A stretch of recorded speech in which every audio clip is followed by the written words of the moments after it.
अमीर designer versus गरीब दर्जी ननद ने बनाई भाभी के लिए ड्रेस। लो भाई मिठाई खाओ, मेरी बेटी ने फैशन डिजाइनर के कोर्स में टॉप किया है। अरे वाह, ये तो बहुत अच्छी बात है। चलो हमारे भी सोसाइटी में कोई तो डिजाइनर आई है। बात तो सही है, पर गायत्री पैसे तो बहुत लग गए होंगे ना। आंटी जी, आपको फैशन डिजाइनर का कोर्स मजाक लगता है क्या? सच में कुछ भी बोलती है बिमला तू तो। अरे लाखों रुपए लगे हैं मेरी बेटी को फैशन डिजाइनर कोर्स करने में। भगवान का शुक्र है कि इसने टॉप किया है। हर किसी के बस की बात थोड़ी ना है डिजाइनर का कोर्स करना। यहाँ पर तो लोग दर्जी ही ठीक से बन जाएं तो बहुत बड़ी बात है। दूर खड़ी मालती अपनी दर्जी बेटी के साथ ये सारी बातें सुनकर देख रही है अपनी चाची को कैसे अपनी बेटी की बड़ाई और मेरी बेटी की बेइज्जती कर रही है। रहने दो माँ, मुझे फर्क नहीं पड़ता चाची की बातों से। आप तो जानती हो कि वो शुरू से ही हमसे जलती हैं और इसी जलन के कारण ही आज हम दोनों परिवार के बीच में बंटवारा है। चलो हम चलते हैं यहाँ से।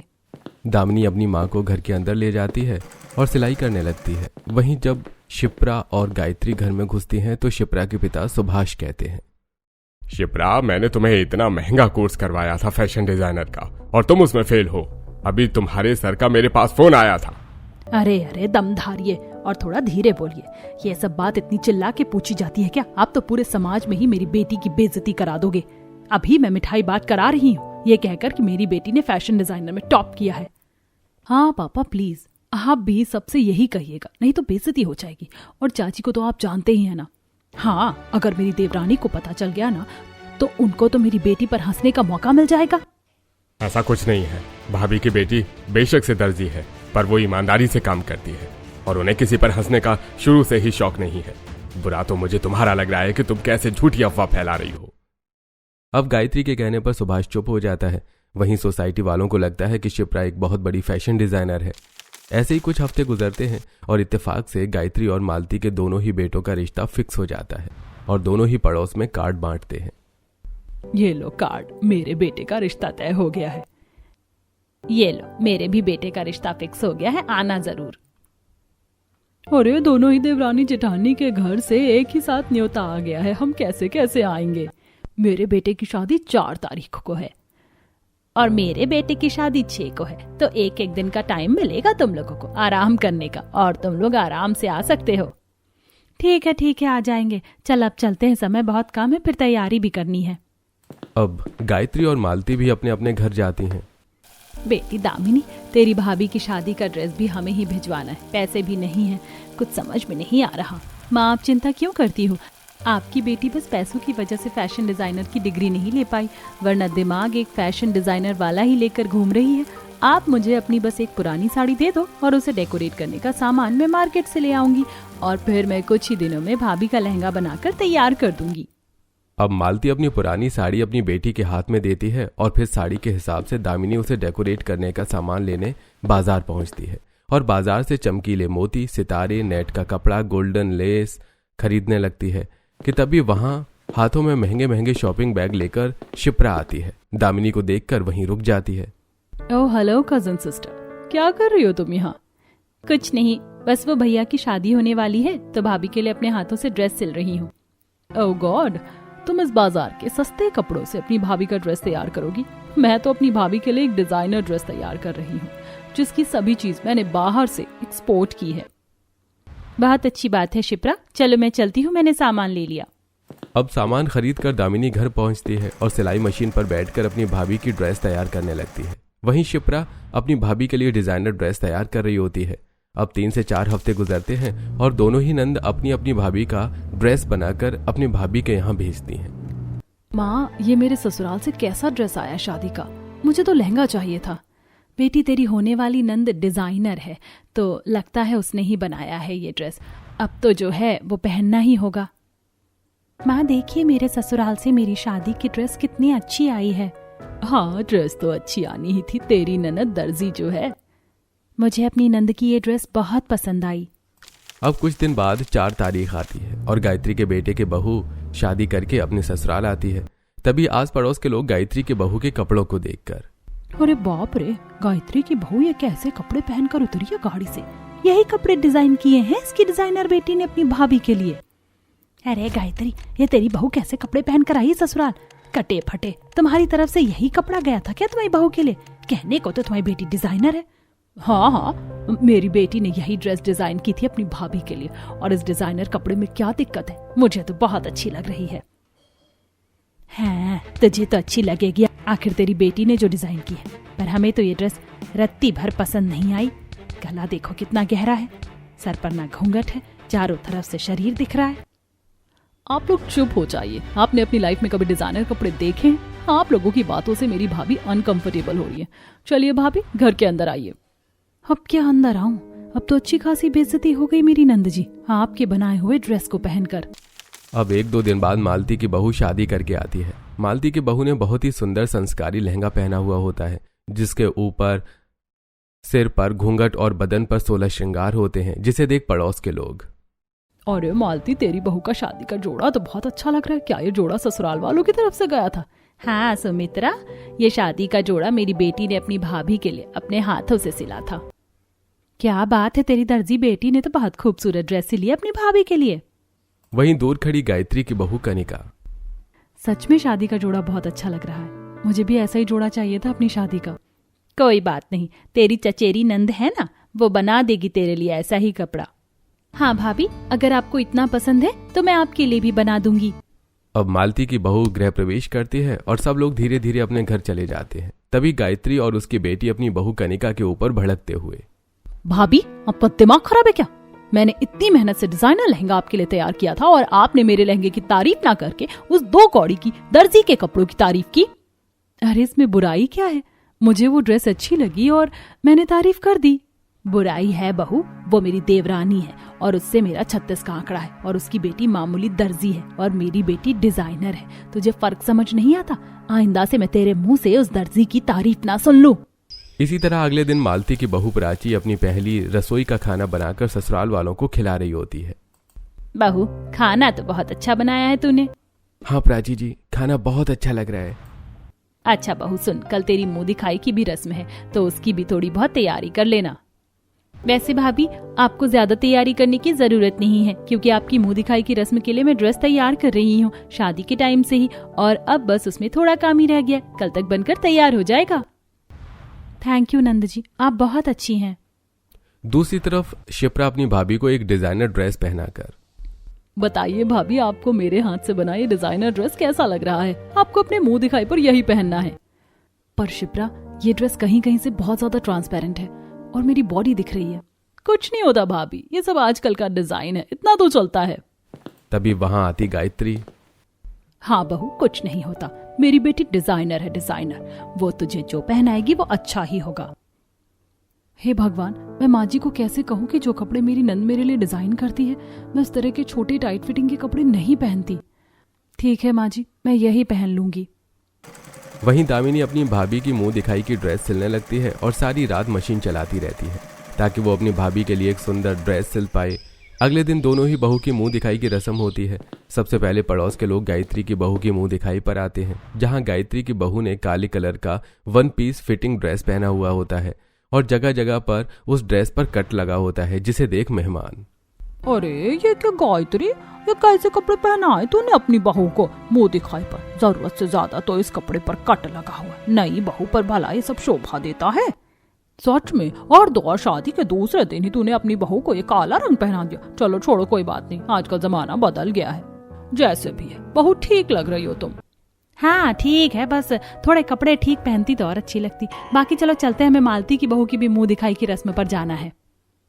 अब सभी के जाते ही कनिका अपनी नंद से कहती है, नंद जी, आप मेरे लिए कपड़े डिजाइन करती हैं, मुझे अच्छा लगता है, पर मेरे लिए कपड़े डिजाइन हो रहे हैं तो मेरी पसंद ना पसंद भी तो आप पूछिए ना।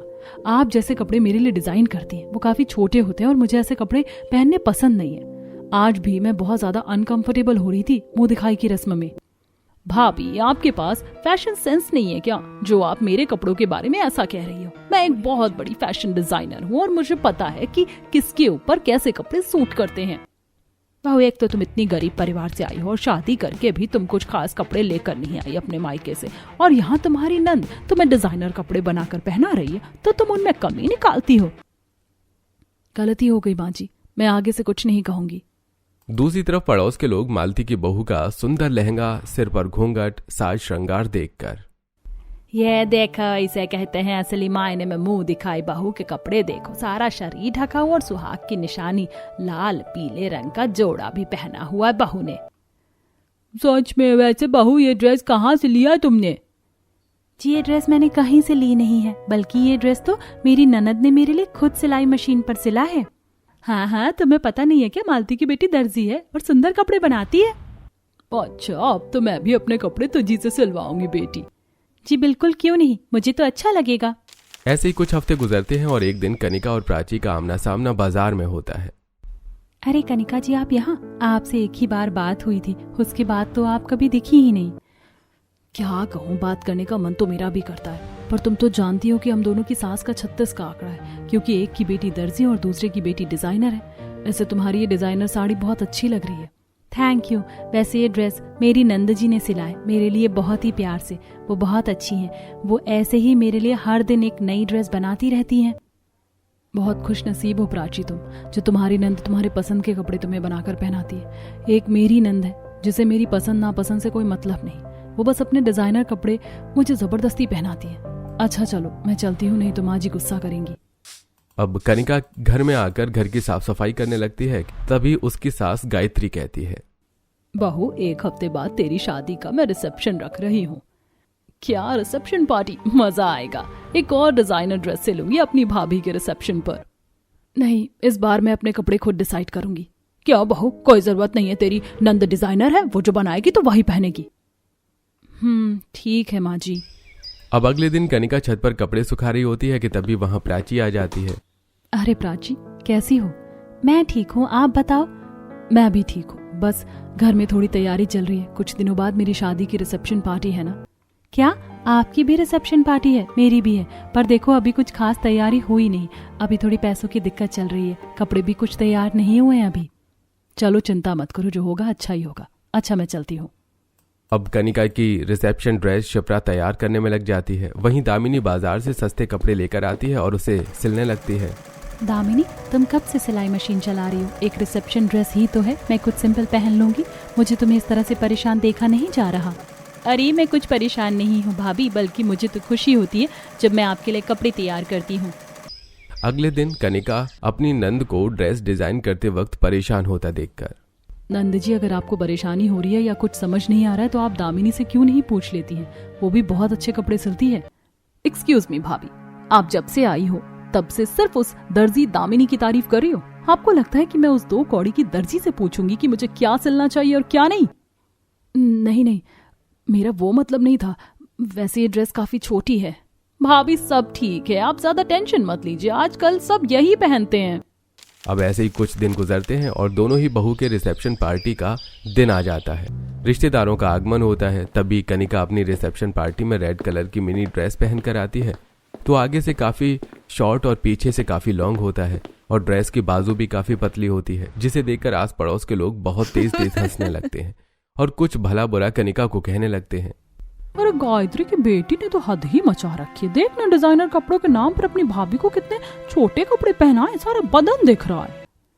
सच में ये भी भला कोई कपड़ा हुआ? रिसेप्शन पार्टी कर रहे हैं बहू की या अंग प्रदर्शन? अरे रहने दो, बहू की क्या गलती है? इस घर में बहू की चलती कहाँ है? चलती तो बस नंद की है। अगर बहू की चलती तो मुझे नहीं लगता कि बहू कभी इतने छोटे कपड़े पहनती। अरे चुप क्यों हो गायत्री, तूने तो अपनी आंखों में क्या पट्टी बांध रखी है? तुझे को दिखाई नहीं देता? ये क्या पहना रखा है तूने अपनी बहू को? माना तेरी बेटी डिजाइनर है, इसका मतलब ये नहीं कि वह कुछ भी पहनाएगी अपनी भाभी को।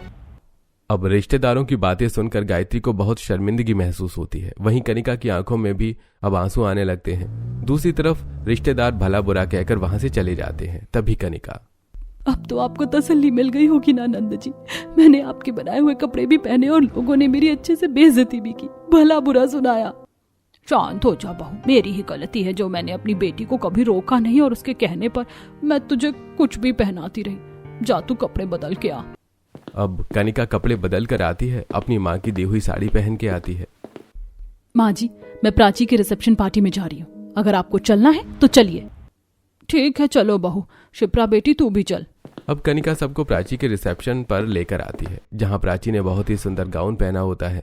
उसके सिर पर एक सुंदर ताज होता है और सभी लोग उसकी तारीफ कर रहे होते हैं, तालियां बजा रहे होते हैं। ये देखो मालती की बेटी, जो सिर्फ एक मामूली दर्जी है पर हर दिन एक से एक कपड़े बनाकर पहनाती है अपनी भाभी को।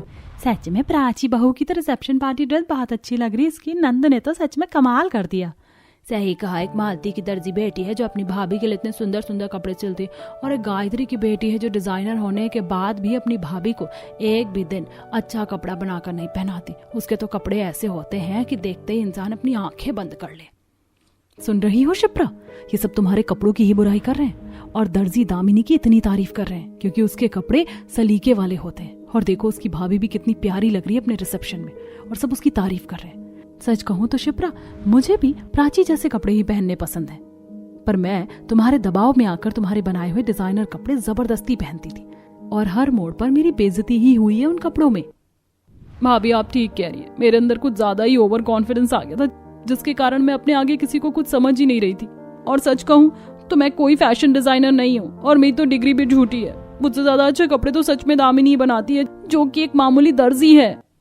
तभी वहां पर मालती आती है अपनी बेटी बहू के साथ।